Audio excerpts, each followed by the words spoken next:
Brazil, more political alliances are taking place ahead of the October 30 runoff in the country's presidential elections. The European Union approved a new package of unilateral sanctions against the Russian economy. The measures include import restrictions amounting to 7 billion euros. South Korea and Japan accuses North Korea of a new missile launch. Both governments reported heavy missiles activity of both sides of the peninsula for the third consecutive day. Hello, welcome to From the South. I'm Ana Marrero from the TeleSUR headquarters in Caracas, Venezuela. We begin with the news. Stay with us.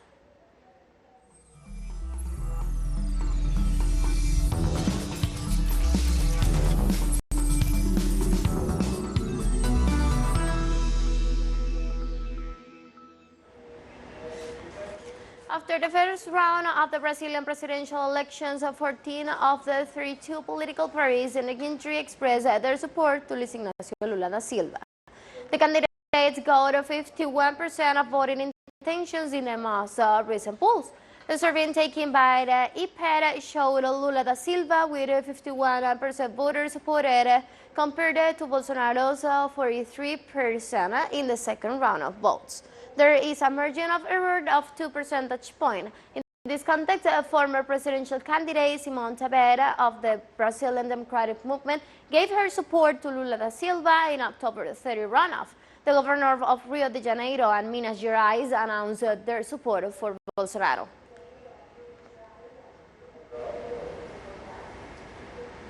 Haiti's Prime Minister Ariel Henry appealed for urgent help from international community amidst a catastrophe in the country hit by the blockades and a lot of supplies while also facing a cholera outbreak.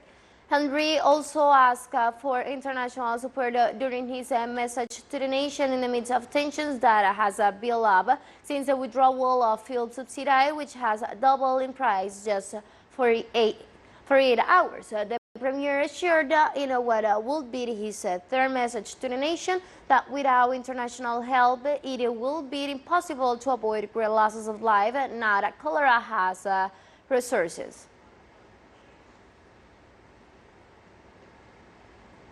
Cubans in the regions most affected by Hurricane Ian will receive food packages to mitigate the effects of the meteorological phenomenon on agriculture. According to Commerce Minister Betsy Diaz-Velasquez, the population of the 5 territories most affected by the hurricane will benefit from an additional delivery of food. In a statement to Cuban media, the minister said the provinces are Pinar del Rio, Artemisa, Mayabeque, and Havana, as well as the special municipality Isla de la Juventud. More than 3 million people live in these territories. In addition, the Commerce Minister stated work is being done to recover the wholesale and retail commerce facilities to produce food for the population and to repair the homes damaged by the hurricane.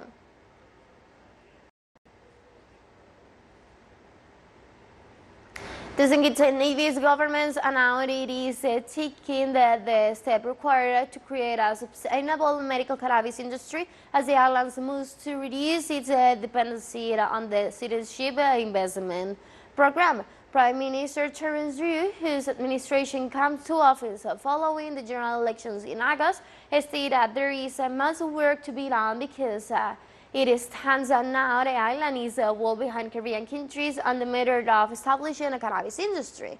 He also announced that his country administration will ensure that it is citizens and residents of St. Kitts and Nevis who shall benefit first foremost from the establishment of the cannabis industry.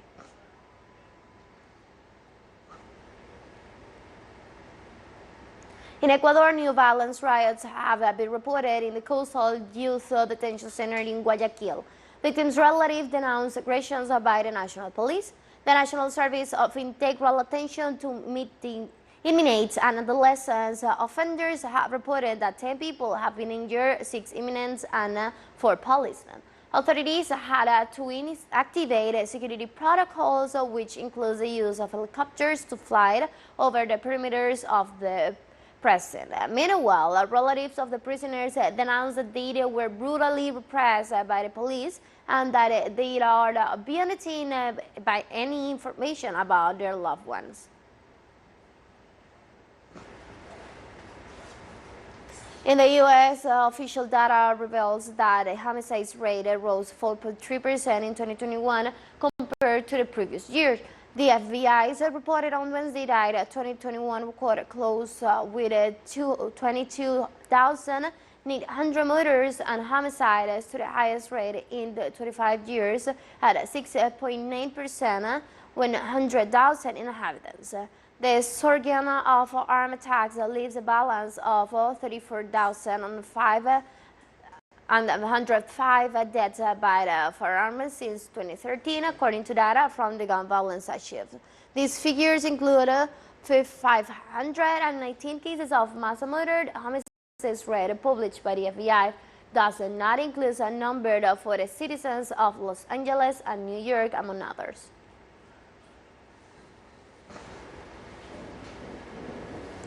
International Monetary Fund Chief Kristalina Georgieva warned that if central banks move too aggressively to tamp down price pressures, it could trigger a prolonged economic downturn.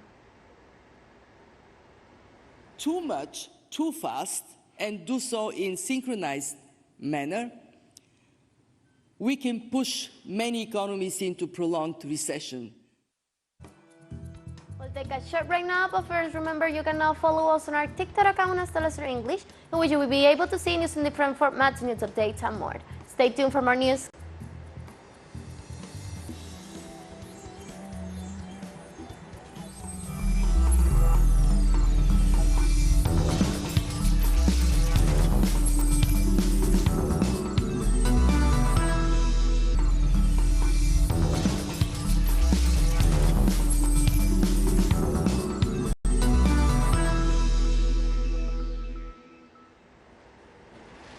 Welcome back to From the South. Leaders from around Europe gathered in a Czech capital, Prague, on Thursday for the first meeting of the European political community. According to bloc leader, the aim of the initiative is to boost security and economic prosperity across the continent. However, critics claim that the new forum is an attempt to restrain the bloc enlargement by creating a waiting room for future members. Thursday, one-day meeting is the brainchild of French President Emmanuel Macron, and it was backed by German Chancellor Olaf Scholz. The summit involved leaders from up to 44 countries, including the EU 27 member countries, exploring partnership in the Balkans and Eastern Europe, plus neighbors like the United Kingdom and Turkey.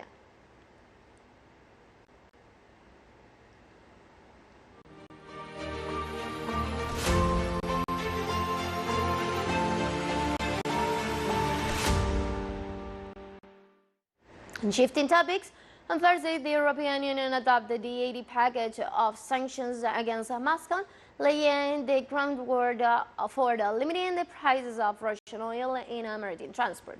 The communique issued by the EU reads that the package introduced new bans to Russian exports to the European Union to the tune of 7 billion euros.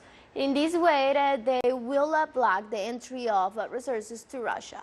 This last battery of sanctions also affect crypto assets by prohibiting Russian citizens from holding them in the EU countries, but also ban services to crypto assets of all Russian residents. For the first time, these sanctions reach the regions of Zaporizhia, Kherson, Donetsk, and Luhansk.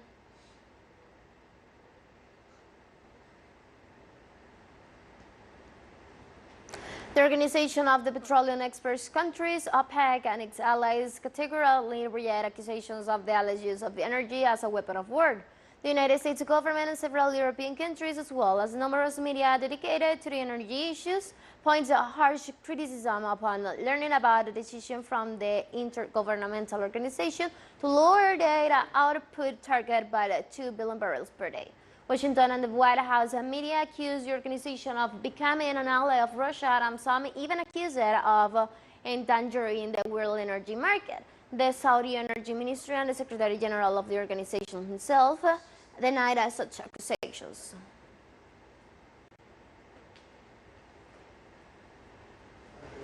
According Myanmar has sentenced a Japanese journalist to prison after the filming an anti-government protest in July.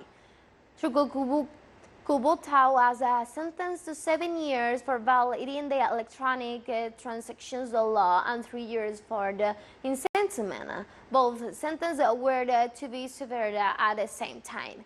The electronic transactional law cover offenses that involve spreading false or provocative information online and carries a prison term of 7 to 15 years. Incitement is a political law covering activity designed to cause unrest and has been used frequently against journalists and dissident students, usually with a 3-year prison term.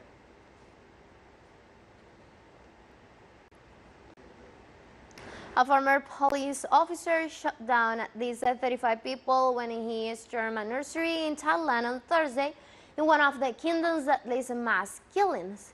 Armed with a shotgun, a pistol, and a knife, the perpetrator opened fire at the Shoker Center in northern Nonawal province. Police officers confirmed that following the attack, a gunman went home and killed his wife and child before taking his own life. The former police lieutenant colonel had been dismissed from the force last year for drug use. The mass killing comes less than a month after a serving army officer shot dead 2 colleagues at a military base in the capital, Bangkok. While Thailand has high rates of gun ownership, and mass shootings are extremely rare.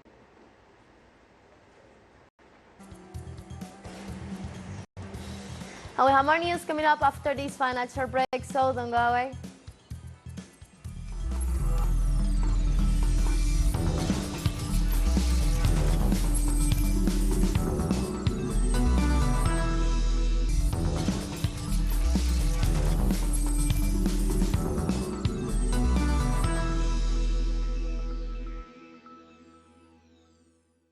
Welcome back. 2 days after North Korea fired an intermediate range ballistic missile that flew over Japan, it launched what appeared to be 2 more short-range ballistic missiles on Thursday. The launches marked the 24th time this year that North Korea has conducted missile tests. The missile fired on Tuesday was the first from North Korea to fly over Japan in 5 years, triggering alarms across Japan's northern region. According to Japan's defense ministry, the 2 short-range ballistic missiles that landed this Thursday did so outside the country's economic exclusive zone. They were launched from near Pyongyang towards the waters of the coast. This recent launch took place hours after the United States abruptly repositioned its aircraft carriers USS Ronald Reagan to waters of the Korean Peninsula.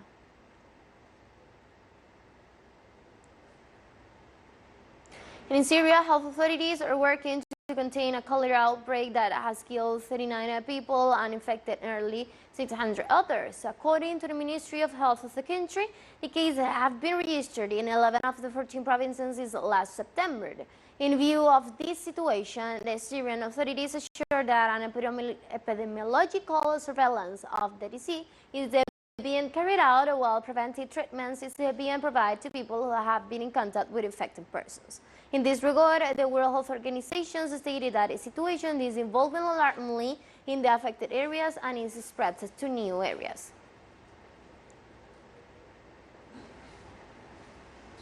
And the World Health Organization's representative to Uganda, Dr. Jonas Waldemarian, confirms that the death of another health worker bringing the total number killed by the Ebola virus to 10.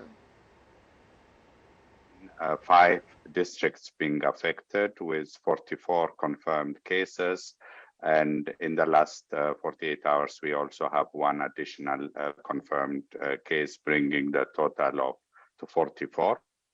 Have confirmed days of 10. Unfortunately, of the 44 cases confirmed, we have 10 health workers which has been infected.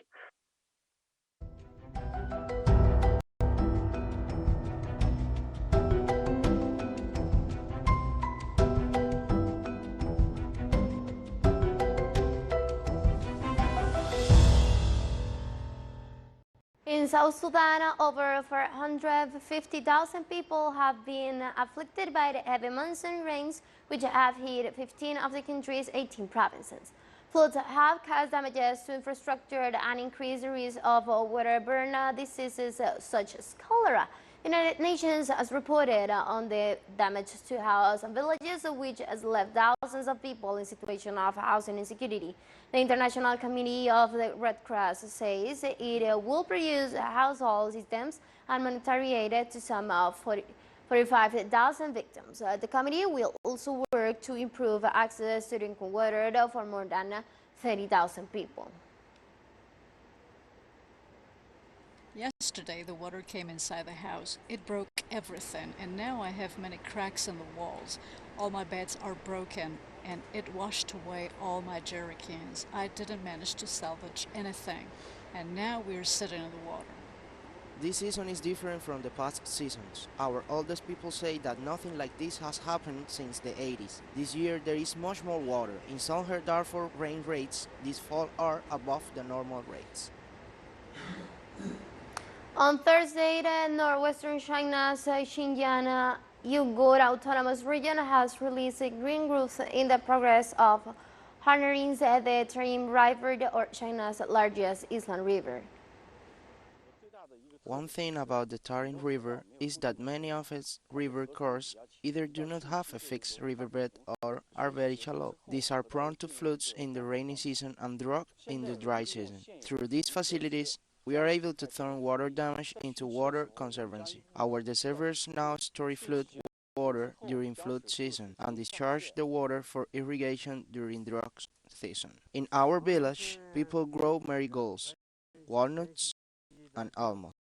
The annual per capita income is 10,000 yuan. Some people can even earn 30,000 or 40,000 per year. The lives of farmers are getting better and better.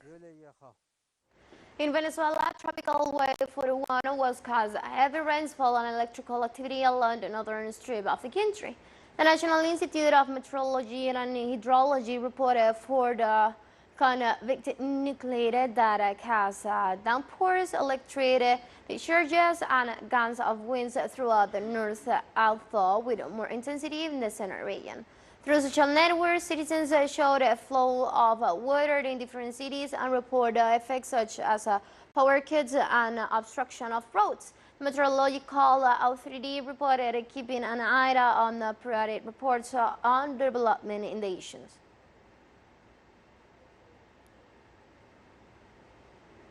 And with that story, we have come to the end of this brief, but you can find this and many other stories on our website at telesurenglish.net. You can also join us on our socials. We're on Facebook, Twitter, and on Instagram as well. For TeleSUR English, and from the South, I'm Ana Marrero, and thank you for watching.